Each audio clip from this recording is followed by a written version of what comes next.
पुतळा व्हावा, आम्ही टिपू सुलतान यांचा पुतळा व्हावा, माता रमाईचा पुतळा व्हावा, असं आम्ही सभागृहात 7 दिवस आधी पत्र दिलं. आमच्या अजेंड्यावर घेतला नाही त्यांनी आम्हाला बोलले की आपण या पुतळ्यास त्याची चर्चा करू आणि पुढच्या मीटिंगमध्ये येऊ.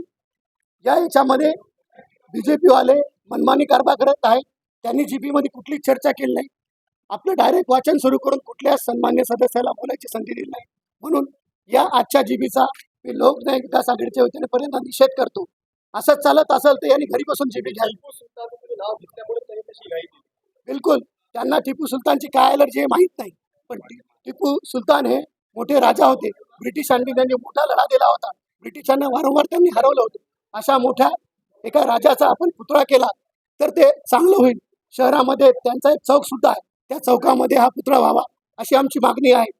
ही मागणी दाबण्यासाठी सभागृहात एवढी त्यांना काय भीती आहे टिपू सुलतानची, सभागृहामध्ये त्यांचं बहुमत असताना सुद्धा हे का पळून जातात हे आम्हाला कळत नाही. असं जर जीबी करायची असेल तर नाही घर बसून जीबी घ्यावी.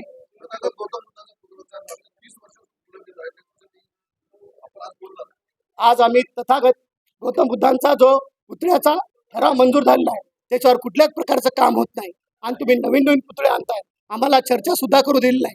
आमचं म्हणणं होतं की तुम्ही प्रधानमंत्र्याचा पुतळा लावा, पण पुतळा लावण्याच्या आधी एखादं हॉस्पिटल बांधा. त्या हॉस्पिटलमध्ये त्या खर्च हॉस्पिटल एखादं सुरू करून त्या हॉस्पिटलमध्ये आपण पंतप्रधानांचा पुतळा लावा. आणि शहरामध्ये खूप जनतेचे अस्मितेचे विषय आहेत, पुतळ्यांचे विषय आहेत, ते सुद्धा आपण पीठासन अधिकाऱ्यांनी महापौरांनी विषयावर घ्यायला पाहिजे होतं. म्हणून आम्ही या जीबीचा निषेध करतो. कारण त्यांनी एवढी अलर्जी काय टिपू सुलतानच्या पुतळ्याची हे आम्हाला समजत नाही. बहुमत असताना सुद्धा ते सगळे पळून गेलेत. म्हणजे त्यांना कुठं असं वाटतंय का त्यांचं बहुमत भविष्यात तुटेल.